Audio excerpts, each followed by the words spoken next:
नमस्कार। आज हामी जापानको स्पेसिफाइड स्किल्ड वर्कर भिजा मतलब एसएसडब्ल्यू बारे कुरा गर्दैछौँ है। हो र खास गरी एसएसडब्ल्युआई अन्तर्गत नर्सिङ केयरमा काम गरिरहनुभएकाहरूका लागि एउटा एकदमै जल्दो बल्दो प्रश्न छ। एक्ज्याक्टली। त्यो प्रश्न के हो भने के त्यो 5 वर्षको अवधि पूरा नगरिकनै अर्को क्षेत्रमा जान मिल्छ त हैन? धेरैको मनमा छ यो कुरा। हो नि, कन्फ्युजन पनि छ। आज हामी एउटा अनुसन्धान रिपोर्ट हेरेर यही कुरा अलि प्रष्ट पार्ने कोसिस गरौँ न त। ल, त्यसो भए सुरु गरौँ। यो एसएसडब्ल्यू भिजा अलिकति पृष्ठभूमिबाट जाउँ न। यो कहिले सुरु भयो, कति प्रकारका छन्? यो एसएसडब्ल्यू प्रणाली खासमा 2019 देखि लागू भएको हो। यसमा मुख्यतया दुई प्रकार छन्, टाइप 1 जसले एसएसडब्ल्युआई भनिन्छ र टाइप 2 मतलब एसएसडब्ल्युआईआई। ए, एसएसडब्ल्युआई र एसएसडब्ल्युआईआई।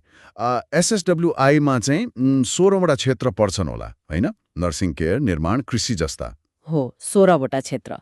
यसमा बढीमा 5 वर्षसम्म काम गर्न पाइन्छ, तर परिवार चाहिँ साथमा ल्याउन मिल्दैन एसएसडब्ल्युआईमा। अनि एसएसडब्ल्युआईआई नि? त्यो चाहिँ कस्तो हो? आज निर्माण जस्ता केही सीमित क्षेत्रका लागि हो।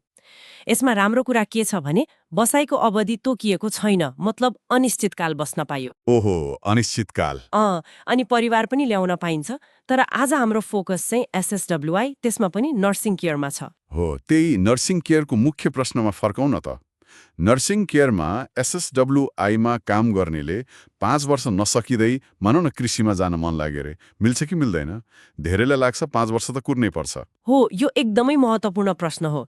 र खुसीको कुरा के छ भने त्यो रिपोर्ट अनुसार नर्सिङ केयरबाट अर्को एसएसडब्ल्युआई क्षेत्रमा जान 5 वर्ष पुरा गर्नै पर्छ भन्ने चाहिँ छैन। ए, साँच्चै? मतलब त्यो 5 वर्षको लिमिट भित्रै स्विच गर्न पाइयो? पाइयो, बिल्कुल पाइयो। त्यो 5 वर्षको म्यादभित्रै आवश्यक प्रक्रिया पूरा गरेर क्षेत्र परिवर्तन गर्न सकिन्छ। ओहो, यो त धेरैजनालाई ठूलो राहतको कुरा भयो होला, किनकि धेरैले त 5 वर्ष कुर्नुपर्छ भन्ने सोचेका थिए। तर प्रक्रिया चाहिँ कस्तो छ त, सजिलो छ? प्रक्रियामा खासमा 3वटा मुख्य कुरा छन्। पहिलो, तपाईँ जुन नयाँ क्षेत्रमा जान चाहनुहुन्छ त्यो क्षेत्रको सिप परीक्षा पास गर्नु पर्यो। ए, स्किल टेस्ट। हो, स्किल प्रोफिसिएन्सी टेस्ट। दोस्रो, भाषा परीक्षा, कि त जेएलपिटी N4 लेभल कि जेएफटी बेसिक A2 लेभल। यो त खैर एसएसडब्ल्युआई का लागि पहिले नै पास गरेको हुनुपर्छ धेरैसँग। त्यो त चाहिन्छ नै। तेस्रो चाहिँ यी दुवै परीक्षा पास गरिसकेपछि अध्यागमन ब्युरोमा गएर काम वा कार्यस्थल परिवर्तनको लागि निवेदन दिनु पर्यो। ए, इमिग्रेसनमा एप्लाई गर्नु पर्यो। जस्तो मानौ कोही नर्सिङमा 3 वर्ष भयो, अब कृषिमा जान्छु भने उसले कृषिको स्किल टेस्ट पास गर्यो, भाषा त छँदैछ, अनि एप्लाई गर्न सक्यो। ठ्याक्कै 5 वर्ष कुर्नु परेन। निवेदन स्वीकृत भएपछि नयाँ क्षेत्रमा काम सुरु गर्न पाइयो। एउटा कुरा नि, जस्तो क्षेत्र नै परिवर्तन गर्दा त स्किल टेस्ट चाहियो हैन? तर एउटै क्षेत्रभित्र मानौ नर्सिङ केयरमै एउटा हस्पिटलबाट अर्कोमा जाँदा नि फेरि स्किल टेस्ट दिनुपर्छ? पर्दैन, त्यो चाहिँ पर्दैन। एउटै क्षेत्रभित्र कम्पनी मात्रै फेर्दा त सिप परीक्षा दिनु पर्दैन। खालि काम परिवर्तनको जानकारी वा निवेदन चाहिँ दिनुपर्छ होला अध्यागमनमा। सिप परीक्षा चाहिँ क्षेत्र नै फरक हुँदा मात्र चाहिने हो। बुझ्यो। अब नर्सिङ केयरको कुरा गर्दा यसलाई एसएसडब्ल्युआईमा लैजाने कुनै सिधा बाटो छ त? किनकि एसएसडब्ल्युआईमा त अनिश्चितकाल बस्न पाइन्छ। अहिलेको नियमअनुसार नर्सिङ केयर क्षेत्र चाहिँ सिधै एसएसडब्ल्युआई अन्तर्गत पर्दैन। त्यो 16 क्षेत्र एसएसडब्ल्यु1 का लागि मात्र हुन्। ए, त्यसो भए नर्सिङमा लामो समय बस्ने उपाय नै छैन त? छ, अर्को बाटो छ। सिधै एसएसडब्ल्युआई नभए पनि यदि कसैले जापानको राष्ट्रिय स्तरको केयर गिभर परीक्षा, जसलाई काइगो फुकुशिशी भनिन्छ, त्यो पास गर्यो भने। ए, त्यो सर्टिफाइड केयर वर्करवाला। हो, त्यो पास गरेपछि केयर वर्कर भन्ने छुट्टै रेसिडेन्ट स्ट्याटस प्राप्त हुन्छ। यो एसएसडब्ल्यु प्रणाली भन्दा फरक स्ट्याटस हो।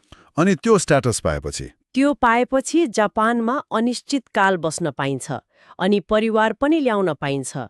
यो नर्सिङमै करियर बनाउन चाहनेका लागि एकदमै राम्रो विकल्प हो। बुझ्यो। भनेपछि नर्सिङ केयरबाट अर्को एसएसडब्ल्यु क्षेत्रमा जान 5 वर्ष कुर्नु परेन, परीक्षा पास गरे पुग्यो। हो, अनि नर्सिङमै लामो बस्न मन भए त्यो काइगो फुकुशी परीक्षा पास गरेर केयर वर्कर स्ट्याटस लिने बाटो खुला छ। एकदम सही। संक्षेपमा भन्दा यही हो। ल, यो जानकारीले त धेरैको दुविधा हटायो होला।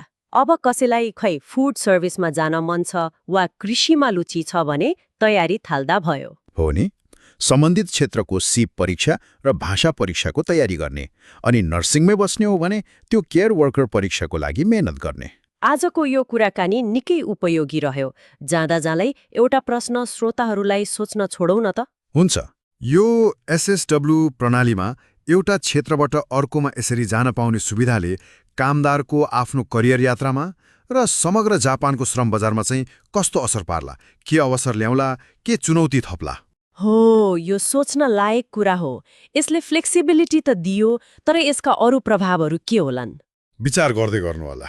आजलाई यति नै गरौँ। हुन्छ, धन्यवाद।